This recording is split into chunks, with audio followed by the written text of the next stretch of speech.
ٹھنڈا میٹھا کمبل۔ برسات کے موسم میں 16 سال رحمت علی پہاڑی جنگلوں میں شہد ڈھونڈتا پھر رہا تھا۔ اس کے ایک ہاتھ میں تیز 2 دھاڑی کلہاڑی تھی تو دوسرے ہاتھ میں ایک بالٹی، جس میں وہ چھوٹی مکھیوں کا ایک تازہ اور بڑا جتھا موجود تھا۔ اس کی پشت پر ایک مضبوط تھیلا لٹک رہا تھا۔ اس میں اس کا وہ سامان موجود تھا جس سے وہ شہد حاصل کرنے میں مدد لیتا تھا۔ یہ اس کے روز کا معمول تھا۔ عین اس وقت اس نے ایک دھماکہ سنا۔ پہاڑ کے دوسری جانب ایک غیر آباد سڑک گزرتی تھی۔ ضرور اس سڑک پر کوئی حادثہ ہوا تھا۔ دھماکے کی آواز کافی فاصلہ ہونے کے باوجود صاف سنائی دی تھی۔ رحمت بھاگ کر پہاڑ کے کنارے پر پہنچا۔ دیکھا تو سامنے ایک جیپ الٹی پڑی تھی۔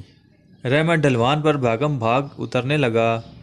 یہ ایک بغیر چھت کے فوجی جیپ تھی جو گیلی سڑک پر سے پھسل کر الٹ گئی تھی۔ اس کے نیچے پھنسا ہوا شخص زخمی اور تقریباً بے ہوش تھا۔ رحمت نے اسے جیپ کے نیچے سے نکالنے کے لیے ایک بہت مضبوط اور موٹا درخت کا تنا ڈھونڈا۔ پھر اس نے ایک پتھر پر رکھ کر جیپ کے نیچے پھنسایا۔ یوں لیور بنا کر جب اس نے جیپ کا ایک کونا اوپر اٹھایا تو زخمی سرک سرک کر باہر نکلا، اور اس کے ساتھ ہی تیز بارش شروع ہو گئی۔ موٹے قطرے اس کے سروں پر تانبے کے سکوں کی طرح برسنے لگے۔ رحمت اسے سہارا دے کر سامنے غار میں لے گیا۔ تمہارا نام کیا ہے؟ زخمی کراتے ہوئے بولا۔ رحمت علی۔ اور آپ کا نام کیا ہے؟ رحمت نے زخمی سے پوچھا۔ میجر روہت، اس نے جواب دیا۔ رحمت نے اب اس پر غور کیا۔ وہ ایک 45 سالہ طاقتور اور قوی شخص تھا۔ اس کا چہرہ کرخت تھا۔ رحمت نے اس کے سامنے شہد کی بالٹی رکھی۔ بھائی جان، میں اس وقت آپ کو کوئی دوا تو نہیں لا کر دے سکتا، مگر یہ شہد حاضر ہے، شہد کھا لیں، آپ کو قوت ملے گی، سکون آئے گا۔ روہت نفی میں سر ہلا کر بولا۔ روہت کے جسم پر جگہ جگہ خراشیں لگ چکی تھیں۔ چند زخموں سے خون بہہ رہا تھا۔ رحمت اس کی حالت ذرا غور سے دیکھ رہا تھا کہ ذہن میں سینکڑوں سوال تھے، مگر وہ زخمی کا حال دیکھ کر خاموش رہا۔ کیا کرتے ہو تم رحمت؟ زخمی نے سوال کیا۔ جی، میں میٹرک کا طالب علم ہوں، رحمت نے جواب دیا۔ خوب، اس نے کہا۔ بارش اور تیز ہو چکی تھی۔ پھر وہ بولا، تم چہرے سے صاف پہچانے جا رہے ہو کہ تم کس ملک کے باسی ہو۔ کیا تم جانتے ہو کہ اس پہاڑ کا آدھا حصہ دشمن ملک کی حدود میں آتا ہے، اور اب تم دوسرے ملک میں غیر قانونی طور پر داخل ہو چکے ہو؟ غیر قانونی طور پر سمجھے؟ روہت نے زیادہ زور غیر قانونی پر دیا تھا۔ غار کے باہر بارش کے شور میں اس کا شور واضح تھا، جو شور مچاتا نیچے ڈھلان کی طرف بہتا جا رہا تھا۔ رحمت نے اس کی بات سن کر ذرا توقف کیا اور بولا، یہ بات میں جانتا ہوں کہ پہاڑ کا نصف حصہ دوسروں ملک میں شامل ہے، مگر دھماکہ سن کر میں نے یہ حادثہ بھاگ کر دیکھا تو مجھ سے رہا نہ گیا کہ ایک انسان کی مدد کرنا تو ہر انسان پر فرض ہے۔ روہت زہر خند مسکراہٹ کے ساتھ بولا، مگر میں صرف ایک انسان نہیں، اس سرحدی علاقے کی اس فوج کا کمانڈر بھی ہوں جو اکثر تیرے ملک پر اس سرحد سے گولے پھینکتی ہے۔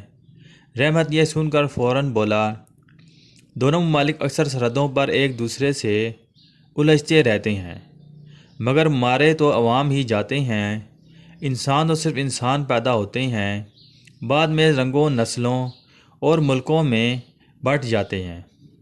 اس طرح انسانیت آپس کی دشمنی کی بھینٹ چڑھ جاتی ہے۔ رحمت روانی میں بولتا چلا گیا۔ روہت اس کی بات سن کر غور و فکر میں گیا۔ کمانڈر صاحب، بارش نہ جانے کب تک رہے گی؟ میں شاید آپ کے زخموں و خراشوں پر لگا دیتا ہوں۔ یہ مجرب نسخہ ہے۔ زخموں و خراشوں کے لیے روہت کے زخموں اور خراشوں میں اب جلن ہو رہی تھی، لہٰذا وہ خاموش رہا۔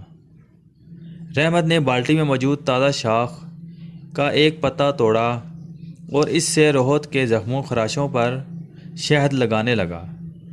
روہت کو سکون آنے لگا اور اس نے اپنا بدن ڈھیلا چھوڑ دیا۔ رحمت ابتدائی طبی مدد دے کر خاموش گھر کے کونے میں بیٹھ گیا۔ اس کا چہرہ اسپاٹ تھا، دونوں طرف ایک گہرا سکوت چھا گیا۔ رحمت ان تباہیوں کو یاد کر رہا تھا جو اس نے اپنی آنکھوں سے اپنے گاؤں دیکھی تھیں، سنی تھیں۔ آدھی رات گولے جب گاؤں کے گھر اڑا دیتے تھے تو بعد میں وہاں کیا رہتا تھا؟ دھول، مٹی، ملبہ اور آہیں، سسکیاں، کئی خوفناک کہانیاں اس نے اپنے آباء و اجداد سے بھی سنی تھیں اور اب وہ خود بھی کبھی کبھار دیکھتا رہتا تھا۔ رحمت سوچتے ہوئے بڑبڑایا، یہ سب غلط ہے، غلط ہے، ایسے نہیں ہونا چاہیے۔ وہ بڑبڑایا۔ روہت بولا، کیا غلط ہے؟ یہ خون بہنا غلط ہے، خون بہانا غلط ہے۔ بات چیت مسائل سے حل ہو سکتے ہیں تو پھر یہ خون خرابہ کیوں؟ روہت بولا، ہاں بچے، تم درست کہتے ہو۔ اب بارش میں یالہ باری بھی شروع ہو گئی تھی۔ پتھروں پر ٹھک ٹھک موٹے اولے برس رہے تھے۔ سردی کی ایک لہر غار میں ٹھنڈی ہوا کے ساتھ آئی۔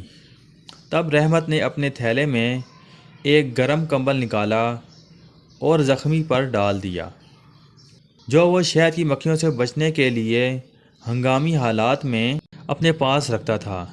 جب روہت کو گرم کمبل سے حرارت ملی اور وہ پرسکون ہوا تو اس نے رحمت کا ہاتھ تھامتے ہوئے کہا، شکریہ۔ میں یہ لفظ نہ بھی کہتا تب بھی میرا دل تیرا شکر ادا کر رہا ہے۔ اس نے مزید کہا، ایسی کوئی بات نہیں، میں تو انسانی فرض نبھا رہا ہوں۔ رحمت بولا، عین اس وقت یوں بجلی چمکی اور بادل گرجا جیسے دو پہاڑ آپس میں ٹکرا گئے ہوں۔ بارش جاری رہی اور دونوں خاموش رہے۔ چند لمحوں تک خاموشی چھائی رہی، پھر طویل خاموشی کے بعد رحمت نے پھر روہت کو شہد پیش کیا۔ وہ بھوکا تھا اور زخمی بھی۔ اب اس نے انکار نہ کیا اور شہد کھانے لگا۔